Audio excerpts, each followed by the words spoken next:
reckless. Adderall got me restless. I'm gone. Run with a wild crew, they get reckless. Young boy, come up off that neck. Into the trends. Oh my God. See a lead, be the damn, bro. Oh my God.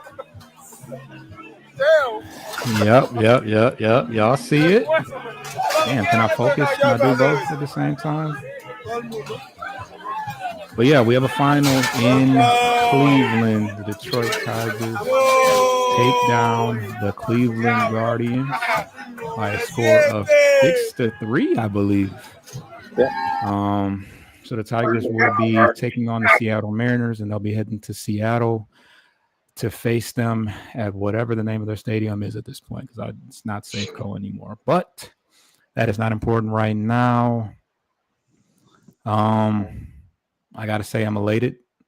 I am pumped. Well, I guess we can take this down. I think he stopped the live. We had the Wenzel Perez's live up on the share screen. Welcome everybody in the building.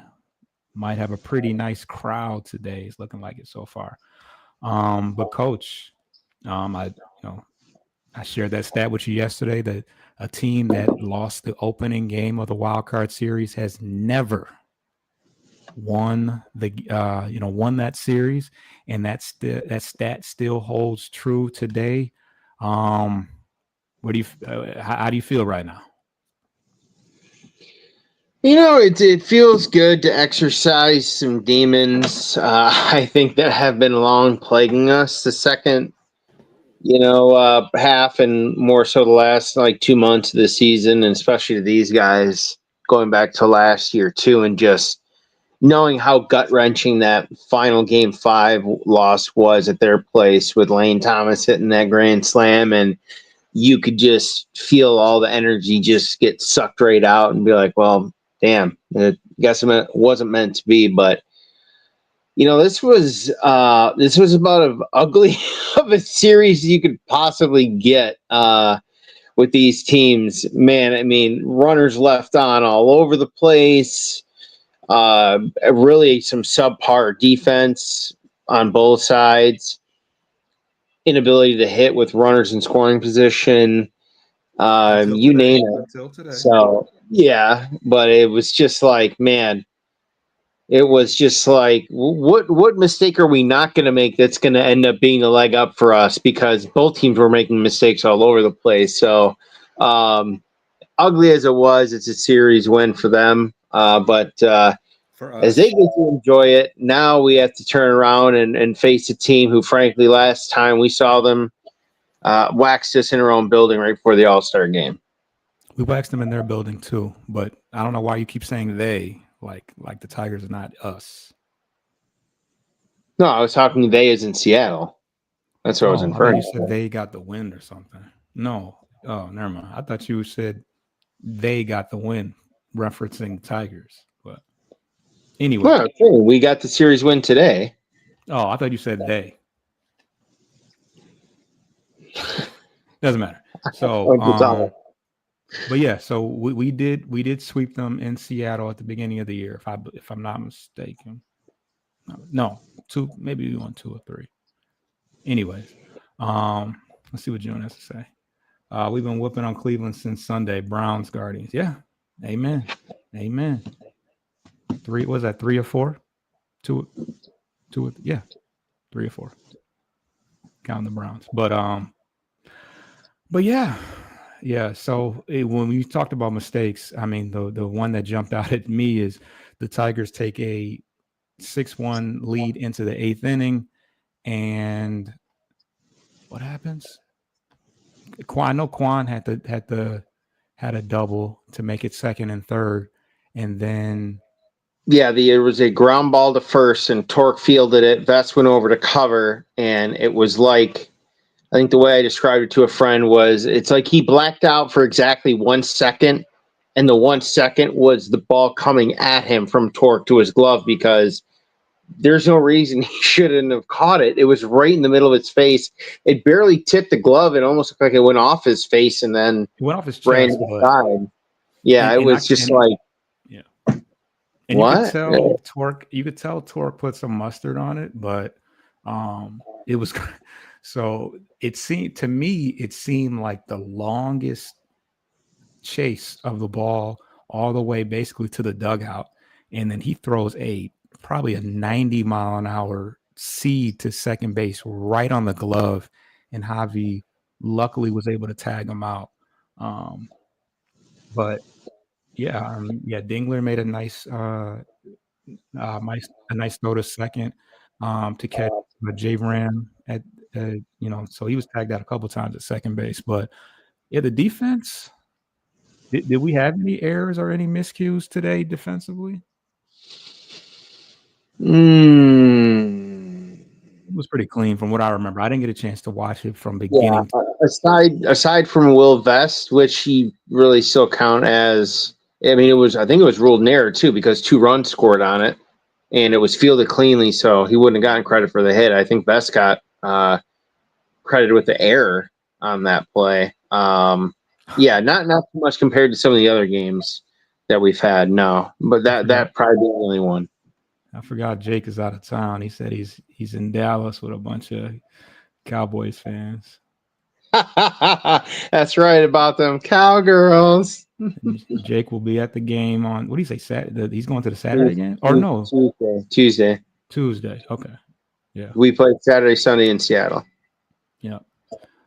So yeah, we've I've watched a lot of Seattle games this year. They've been my team to watch. That's in that 10 o'clock time slot. Andrew and Marcioni in the building as well. All our dogs pulling up. But yeah, man, how are you? I know we haven't had an opportunity to fully in-depth break down the Mariners, but what are your feelings going into the game right now? Man, it's going to be tough. Remember, you were kind of quick to dog on him, like, oh, look at them, they're 2-8 since they traded for him, and they're falling out of the wild card. Now look at them being the number 2 team in the AL with a bye and winning the division. They're balanced. They've got pitching. They've got definitely some great starting pitching. Logan Gilbert, Luis Castillo, a couple all-stars in years past and recently too. They've got Brian Wu, the younger kid who's coming along for them, really nice. Actually could get some votes for Cy Young this year. Certainly some maybe third place finish votes. And they've got hitting. We saw what they did to us. They're very well and capable. And then throw in the fact that they've got Eugenio Suarez too after the fact. They're built for a possible contender. This won't be an easy series. So while both teams, Detroit and Cleveland, this series were just abysmal with the bats, and maybe 2-3 runs could win you most of your games, I'm thinking this series is going to be a bit more different. There's going to be more. Seattle's more likely to cash in on their opportunities like Detroit didn't in this series. And if they don't figure it out here upcoming, it could be a quick series. I'm hoping it's not, but we'll see. But the cool thing is, though, guess what? Detroit gets some home playoff baseball games again this October. Absolutely. And this is a 5-game series? That is correct. Yep. Okay. Wow. We get another Scooble start because we were all kind of like, this won't be in Detroit. It'll be in Seattle. Yeah, Mr. My City in the building. Let's effing go. Yeah, I'm so geeked. Okay, so you think Scooble will start game 1 or 2? When he pitched Tuesday, right, to open up. So Wednesday, Thursday, Friday, Saturday would be 4 days rest. That might be too soon. But, I mean, you can't pitch him later than game 2. You still need him to be able to go 1-4 or 2-5 in some combination. But, he threw over 100 pitches, so I don't see him starting game 1. I think you just let him go on 5 days, and you go in game 2, and you go from there. And hopefully maybe you get a big lead with him. You don't have to extend his pitch count much. Kind of rely on the bullpen because then it would be a travel day back to Detroit. And then you could get him ready for a full whatever you need him for game 5 or Hell, if you really need him, a game 4 potentially in like a relief role. But that's kind of why I see that going forward with him. But yeah, it's going to be interesting. Got a couple comments. We got June says Tigers in 4, and Lawrence Barnes echoes that sentiment. Tigers in 4. I'll take it. I want to when you look at the stats now, they put up the postseason stats instead of the regular season stats. I'm trying to look at their rankings because I know they had a pretty good pitching, but I feel like it was up and down as far as their offense is concerned. They even once they got Naylor and Suarez, I feel like they still kind of struggled to score. They had a better hitting year because we may have mentioned it once before. Seattle not only has been voted by the players as one of the most difficult ballpark to hit in, just aesthetically, standing in the batter's box, you have the crowd or whatever day or night. It's the backdrop is not ideal for your eyes to pick up a baseball. So historically, that's why it's been one of the worst places to hit in. But weirdly enough, they've had a historically great year hitting at home. So I think that definitely plays an attribute to it because, like we've noted, they've kind of been a fringe playoff team for most of the last handful of years, but not really a real threat. But now, all of a sudden you add the offense into what they've got, and they're just as good as anyone else. Mr. My City, the 6th inning, definitely the highlight of my day. And I got paid today. No comparison. I was so in. What a run. The bobble. Hey, wait for the second? Why not the first of the month? That's kind of sketch, man. I don't know. Look into that. What day is it? It's Wednesday? Well, today's the second. Usually, you get paid first of the month. Today's the second. I get paid on a day, not a date. But yeah, so the Mariners are 9th in the league in runs per game. So that's that. And of course the Tigers are 11, so they're behind them. But their lineup is pretty stacked. Julio Rodriguez, JP Crawford, the home run, king this year, Naylor, Suarez, and they only rank 9th. I don't know. Not impressed. Let's pull up. I got Marchione's comment here. Let's see. MLB ranks.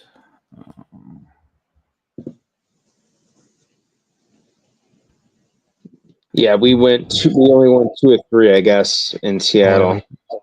Says, I actually think Vest was hit with the glare bouncing off the outfield when he missed that catch. It's possible. He gets paid every Thursday. And it is Thursday. I'm tripping. Yeah, it is Thursday. I'm still thinking Wednesday. 2-4 season series for Seattle. Okay, so they swept us and then they won 1 in Seattle. So we took 2 in Seattle. Yeah. Let's take another 2. Fuck it. MLB pitching rankings. I'll comment while you're pulling that up, man. I know we talked about it briefly too. Kerry Carpenter with a whale of an OPS day. Guy who we know chases a lot, finds himself drawing 2 walks with a base hit, and then because of his patience, even coming into this series, he is intentionally walked as well. So big day for Kerry in a spot where we've kind of struggled near the top of the lineup, turning it over and getting those runs in. All right, so the pitching ranks, and this is regular season because you got Pirates and a bunch of people that are not in the playoff picture. The Mariners are 12th, and the Tigers are 12th too. Geez, we just can't get an edge anywhere, can we? But so I don't know. I think that they were a much stronger pitching staff last year than this year. I think they took a little bit of a slide for whatever reason. But yeah, I think we come to the game pretty evenly matched. I think that their lineup on paper is stronger. I feel like they're not a team that runs a whole. I don't think they're a good base running team, I would think, because you got a lot of guys that are like, you got Cal Riley and Suarez. We know that they bop. Yeah. They bomb. Yeah. They're not speed demons. Naylor surprisingly has 30 steals this year. I don't understand how that's possible, but He has the 5th slowest sprint time for his position, and yet he's got over 40. Oh no, that was at least 30. yeah. I think he's got 40. I think he's got 44. Wow. Yeah. So I don't think he's running on Dingler. I don't care how well he thinks he can Try. steal. It's gonna be tough. So Bring it on. what else we got here? So yeah, with that said, I don't know how their defense stacks up against ours, but I think we're a pretty evenly matched team. Obviously, they have the home field advantage, and we'll be looking to steal 2 in Seattle. And we were able to do that in Cleveland, so why not? Mr. My City says Perez, though. Finally, that's what I'm saying. Treat them like shit, and they respond. Did we treat them like shit? I'm pretty sure we have for the last 3 weeks, so I don't really know if that's just a coincidence, but yeah. I mean we've started him every day. He hasn't got a day off, not once. Here was the other thing too with Flaherty when I was looking at this morning. Actually, sorry, not to go cut ahead. you off. Quick sidebar here. Because we read the numbers for him against Cleveland this year, and the starter for them against us had great numbers. So it seemed like a setup for failure, right? At least on paper. Weirdly enough, though, too, Flaherty is 2-0 in elimination games in the last, going back to last year's playoffs. So I thought that was interesting, considering that was the only thing you could really hang your hat on analytically to say, there was a shot. And, he wasn't terribly efficient. 4 2/3, 74 total pitches, 43 strikes to 31 balls is not a great ratio. So he worked around some long ABs, 3 hits, and a couple walks. So, but boy, probably some of the hardest 4 2/3 innings earned for him probably in the last 2 years. Yeah. Here we go. Already kind of stated it though. Yeah, 4 2/3, 3 hits. Yeah. But the bullpen, because the best ones aren't earned runs, so there's that. Oh, Tommy Kahnle. Oh my God, didn't he give up a run? He gave up 2 hits. Oh, Vest came in. Both of those guys came around to score, but because it was an error, therefore Kahnle doesn't get charged for them. Right. And then Vest, because of the error by default, doesn't get hit with that. So they're just like earned runs. So yeah, just before I was about to say that the bullpen did a good job. Kahnle came in there and immediately made things spicy. I mean, so I feel like the rosters change after every series. Do you still continue to run with Kahnle? I mean, who are you going to replace him with? You know what I mean? I'd have to look at it, but there's got to be better options. One person that I can think of is the sidearm guy. What's his name? Lee. Is his name? Yeah. Lee? We haven't seen a lot of. I thought wasn't he hurt? I thought Chasely. Sorry, I'm thinking Dylan Smith. Sorry. Oh, his son has a Riley jersey. I don't blame him. He's the man, but they call him the big dumper for a reason. No. We got big Papa Grande, big sexy, and Bartolo Colon. Now we got the big dumper. One person I could have thought of was anyone but Kahnle. Yeah, I mean, we had a 5-run lead, so if there was an opportunity to give somebody a low leverage situation, I guess so. But it gets dark fast. I mean, the guys that hit home runs, who were hitting home runs, was Rocchio and some other guy that I've never heard of. So like, it's not like you can say, it wasn't J-Ram or Quan, because they had Naylor hit a home run. I mean, Naylor's killed us all year. And I really hope that his big brother his big brother, has a seat and doesn't, do the same. But I feel a little bit more comfortable. So in a series that's a little bit longer with the longevity game, do you think that benefits the Mariners or us? Probably the Mariners. Well, yeah, I mean, they've got the pitching and we don't. I mean, every team from here on out pretty much should have the advantage, unless there's some weird extenuating circumstance where they're enduring more injuries leading into that series. But I mean, we're still kind of broken from. I mean, look, I'll say this: on paper, their numbers as starters in the series were good on paper, but you got to take into account the fact that on the field. Yes. When you look a little deeper and you see, okay, these guys are averaging, 25 pitches an inning, and other than Scooble, obviously, it's a coin flip if you're going to get them into the fifth inning and then even get them out in the middle of the fifth inning. It's all hands on deck, though. You don't need I correct me if I'm wrong, but I feel like in playoff games, you're not necessarily leaning on starters to go 8 innings strong. Especially when you have outings like this where Finnegan has been seamless the last 2 outings. Yeah, he's got 2 in a row now. Holton's been pretty good throughout the entire season. They could have easily gone to Montero. I think they just wanted to give Canely a shot. I think there's a chance that you replace Canely here and you go with Chase Lee. Maybe not Chase. We haven't seen Chase Lee up in a long time. I'd have to look back to see when's the last time he was in the fold of things, but I feel like this was Canely's last opportunity. There's no reason that they couldn't have gone to Montero unless they were trying to just get a feel for whether or not Canely had anything. I just think that he doesn't. If we had left him out there, it would have got dark. But I'm glad that they pulled the trigger as fast. Go ahead. I was nervous to see him come in, period. I'm like 5 runs. I'm thinking, oh, you're playing with fire, AJ. You are playing with fire. And the fuse was lit because it was about to go there, honestly. I mean, yeah, if it wasn't for the overturn on the challenge at that would have second, dude, you would have the tying run all of a sudden on deck with 2 outs. Like, okay, maybe if they don't tie it here, they scrape it on the run across. Now you've gone from a 5-run lead to a 2-run lead, and you still have an inning left. And now, even though you're still up 2, it feels like they have all the momentum.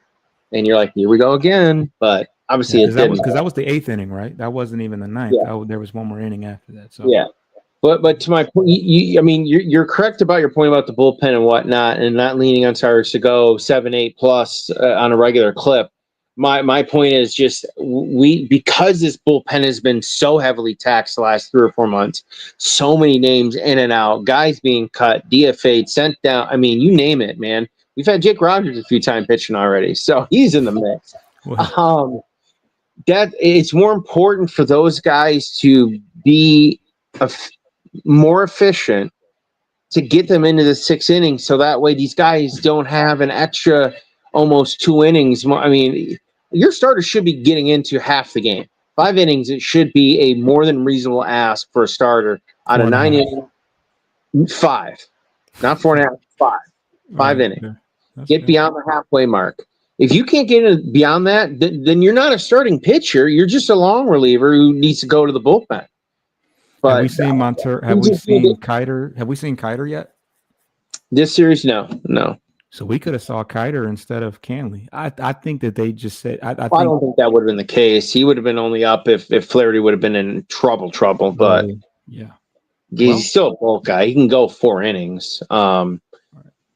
He's kind of the same deal with Flaherty, though. You just don't want him, and even Mize to a degree as of late. 3rd time through, you just don't want them being susceptible to that because their numbers tell you they're going to get knocked around. Well, we left that series with our top 3 not giving up more than 2 runs. Scooble didn't. Flaherty didn't. No, I think 1 run. I think Mize only gave up 1. Flaherty gave up 1, and Scooble gave up 1. Yeah. Okay. Yeah, I'll take it, and I have faith in Scooble. I mean, I guess every start can't necessarily look that good, but he was able to eat a nice amount of innings to give us a break. So we didn't see Rafael Montero at all, and we didn't see Kiter. So we got some guys that are as fresh can be. So let's get to the first break, and then we'll see what we got on the back end before we get up out of here.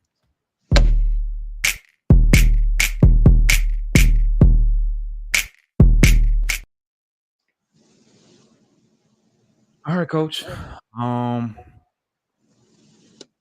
Anything else you want to touch on? I really don't know. I don't know what direction you want to go in. I didn't really prepare too much as far as. Yeah. No, I mean, a quick look around the only other game that's going on right now. The Cubs in their do or die game 3, hosting the Padres, who stole the game yesterday to force it. They just ended the 5th, going to the top of the 6th. The Cubbies are still up 2-0, looking to dispatch their former teammate, who they did chase out of this game, Yu Darvish. But yeah, Boston, New York play tonight too. They'll play the winner will go to Toronto for their best of 5. And as of not really doing a preview, but a sneak peek at game 1, potential probable, based on the fact that AJ threw all 3 of his legit starters. This does feel like a bullpen opener. Kiter Montero, Tyler Holton, game 1 going into Saturday. Just simply the fact that Scooble's. This is only going to be his 3rd day tomorrow of rest. You're not going to pitch him on 3 days rest on day 4. That's not happening. So that's why I feel like that's the inevitable decision for game 1 for Seattle. And they'll get the benefit, I believe. I don't think they have the full schedule up just yet. I think actually I'm looking through it. Saturday, Sunday, Monday off day. Because with this 2-2-1 setup, it benefits Detroit more, because they'll get the extra off travel day between games 2 and 3, and then if needed 4 and 5, to reset their bullpen and get their guys back in line, because it's more important for them right now, just because of the lack of quality guys. They need to lean on the guys that are playing well right now, and that extra day off for travel for them is worth 10 times the amount than it is for Seattle. Okay, let's do this. Let's pull back up the box score for today's game. Tigers, Guardians box score. All right, do you see? So one thing that I saw from it, the one adjustment that I saw from AJ is he knocked Meadows down to the bottom of the lineup, and he made Glaber the leadoff hitter. Hold on. Yeah. Essentially, Parker down. Said that we wanted to see Jahmai Jones bat in the 9th hole, which is the same thing basically that he did with Parker Meadows. He just put him in the 9th hole and moved everybody else around. But you put Carey in the 2 hole, which worked out great because he got on base, which is what we needed. Wenceel Perez batted him in at least one of the times, him specifically. But Torque and Green stepped up, which is huge. So, and then Dingler had the big one. So that his solo home run made it what? 2-1. Made it 2-1. And then the floodgates open in that same inning or the next inning? Do you remember? It was the 7th inning after that. Yeah, the following inning. Okay. So big hit for Dylan Dingler. I think he's from close to the Cleveland area. So I know the family was in attendance, and he was 0 for going into that, if I'm not mistaken. Correct. Yeah, because he still only had 1 hit on the day, and it could have been more big. So it really just took one big, and that was was it you who said that we hadn't hit a home run yet? In the 2 games we played, no, we hadn't hit a home run, no. Right. So just like that, we get a home run, and then we, have a major rally and score 4 more runs after that. So hopefully that ignites something. Do you see any other adjustments being made? I think all the Mariners starters are righties, if I'm not mistaken. Yeah. I think, to my knowledge, yeah. Yeah, Wu, Miller, Castillo, Logan Gilbert. Yep, they're all George Kirby. Yep, they're all all righty. So let's pull up the depth chart real quick. Yeah, Dingler had a fun little historical moment here. First catcher, second catcher, only since Lance Parrish to have a home run and throw out a runner stealing to attempt a bag in a playoff game. That was 1984 for Parrish when they won the World Series last time. Just saying. I know we tease ourselves with those because a lot of these numbers have been met the last few years have been from the 84 teams. You can't help it. But anyways, I digress. And then I think briefly before we got on, we talked about it. My buddy Matt sent this over for Cal Raleigh and Dylan Dingler. They're the fourth and fifth catchers in MLB history to catch 1,000 plus innings and not record a pass ball against them. So, and first catchers since Johnny Bench in 75, and then two others in the 1930s. All right, so yeah, we got the starting pitching lineup right here. You got Logan Gilbert, Luis Castillo, Ryan Wu, George Kirby, and Bryce Miller, all righties. So we kind of know what type of lineup that we're going to see. Of course, there'll be adjustments down the line as they get into their bullpen. I think their closer's a righty too. Gabe Spire is pretty good. They have one lefty in their entire. They had Luke Jackson. Let's go. Luke Jackson is right. He played for us for like 2 seconds. And I think Andres Munoz was from Colorado, if I'm not mistaken. Is he? He throws gas. Wherever he came from. That much I do know. But yeah, so they only have one lefty in their entire pitching staff, unless they make some type of adjustment, which I don't foresee, especially since they haven't even played yet. So, you're not going to see much of Ibanez. You're not going to see much of Jahmai Jones. I don't think you won't see any, honestly. I mean, I think the minute Spire gets out there, he's going to jump at the opportunity and get them all in there. But I don't see any scenario where Ibanez gets used. I could see Jahmai Jones maybe getting a look. Yeah, and so you might see them make an adjustment and stack do you see them stacking the lefties and sacrificing some of Ibanez or Jones or Malloy? Jace Young is not an option, obviously, but like put them all at the top of the lineup in terms of the hitting. Like, so don't any man that's on your 40, can't you readjust them and add a different guy add a new guy to your playoff roster? Yeah, anyone who was on the 40-man before the end of, I think it was end of August, was eligible. There is a taxi squad, but that's more for like an emergency injury replacement. They've added that in over the last couple of years or so. I saw that report, or like they posted about it for the Guardians. I didn't see anybody. I didn't see them say anything about the Tigers, so I don't know what that's about, but. No, yeah, but all teams get a taxi squad, so just emergency replacement guys. But I think there's certain requirements that have to be, so that way you can't just, put 3 or 4 guys that are on the 60 AL all of a sudden. Oh, they're ready for the playoffs. You know what I mean? So he says, I think Coach just willed into existence a pass ball by Cal Riley. Yeah, well, he would kind of be doing the same thing for our guy, but we won't. Yeah. So as far as 40-man bats, they got Jace Young, who's a lefty. They got Cole Keith, who should be healthy for that series, correct? Yeah. So that's what you're gonna see. That's what you're gonna see. Yeah. You're gonna see more Cole, and you're gonna see probably no Andy Ibanez. So we upgrade instantly off that. You'll probably see some Trey Sweeney, unfortunately.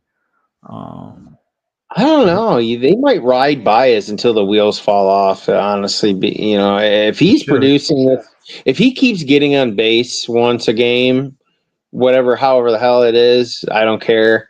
I think you kind of roll with it just because of what he can do defensively for the most part is a positive. I mean, Sweeney's been respectable defensively. He's had some awkward moments here and there, but if push comes to shove, if Sweeney's just going to either rip a double or a homer or strike out every other at bat, I think I probably would lean towards Baez at that point in time. But I could be wrong on that. Yeah, and it's pretty obvious that Baez wakes up for these playoff opportunities. I mean, he nearly hit a home run. The Guardians kind of have a monster of their own in left field, so he just barely hit it off the top of the wall. So yeah, I think you ride him out, and you don't really lose in that respect in any way. Because if he gets hurt, then guess what? You still get to replace him, and Sweeney would go to the taxi squad. So you're kind of back. You'd be back to where you were with the original decision anyway. Right. Perez came up in a big way, but I think that in some instances you'll get an opportunity to possibly see Justin Henry Malloy, and then we still have Matt Vierling out here. I don't know where his health is at, but I don't. But he's a righty. But he's a righty, so it's not yeah. So I don't think there's any shot they're going to bring him back unless someone gets hurt and all of a sudden they're like, okay, now we kind of need him. Maybe there's no reason. Yeah. Whew. So, anything else before we get up out of here, Coach? Oh, let's just do a little bit better hitting with runners in scoring position, please. Please. That was terrible. Oh, but it's behind us now. So, hey, we take one this weekend. We'll see what happens. We just got to take one, though. Coming back down 2-0, that's a real tall order for us, asking to win 3 consecutive games. I don't think we've done that since, July, August, maybe. So just take one this weekend, and we'll see. Yeah, but don't let us win 2. Ooh. Let's just worry about getting one first. One foot in front of the other. Give me one. Nobody gave us a chance in this Cleveland series, though. I mean, I don't know. I don't want to say that. Gave us a chance. Who gave us a chance? Nobody believed. Look, let's be real. These were some of the worst teams to get in and play each other. It's just like on a plate. We were on a bad run, but I wouldn't say the worst team. I wouldn't say that. I said these two were among the worst teams. I mean, even though Cleveland got in with their run, overall heading into the postseason, they were damn near bottom 4 in almost every major offensive category. We were the best team going into the break, though. Yeah. So hopefully that woke us up. All I can say is I hope that sparked us up, because at our peak, we were running through teams. So, all right. Please subscribe to the YouTube channel. We had a lot of new eyes on the channel today. We're also live on the Bleachers to Speakers Twitter as well. And but subscribe to Bleachers to Speakers and also the Corner to Copa, as we are simulcasting over there. And yeah, we will be back on Saturday. I will likely do a pregame show Saturday morning with a little bit more in-depth breaking down the Seattle series. And then we will be bringing you some post-game stuff as well. So it's Saturday and Sunday, or are there some breaks in between? Okay. Saturday, Sunday, Monday, travel day back in Detroit, Tuesday, Wednesday, and if needed, Game 5 would be travel day Thursday and Friday night. I think either Friday or Saturday. But it looked like they have it scheduled for Friday right now back in Seattle. All right, bet. So yeah, check us out. We will be here with live reactions post game. Yeah, let's get out of here. Great to see everyone in the building today too. Say what? Great to see everyone in the building today. A little more active. Everyone's I think the monkey's off the back a little bit. There's a little relief now that, not just getting in was the only thing we were capable of doing. Right. Now we didn't make it to the second round. They get us. Yeah. We are Detroit not a one and done. We are not a one and one would be the one. So we don't get put out in the first round. That's 2 years straight. Scott Harris, Yeah. you live to see another day. You live to see another day. AJ, you earn your extension? No. Well, it's coming. It's coming. No. Yeah, we know that. Pause. Hey, City of Detroit gonna sleep well tonight. Yes, we will. Well, we're gonna party first, and then we're gonna get some sleep. Yeah, Thirsty Thursday. Yeah. Get your lick back. If a nigga fuck you something, ain't no chit chat. Better stay up out the way, don't get your shit splat. Stop.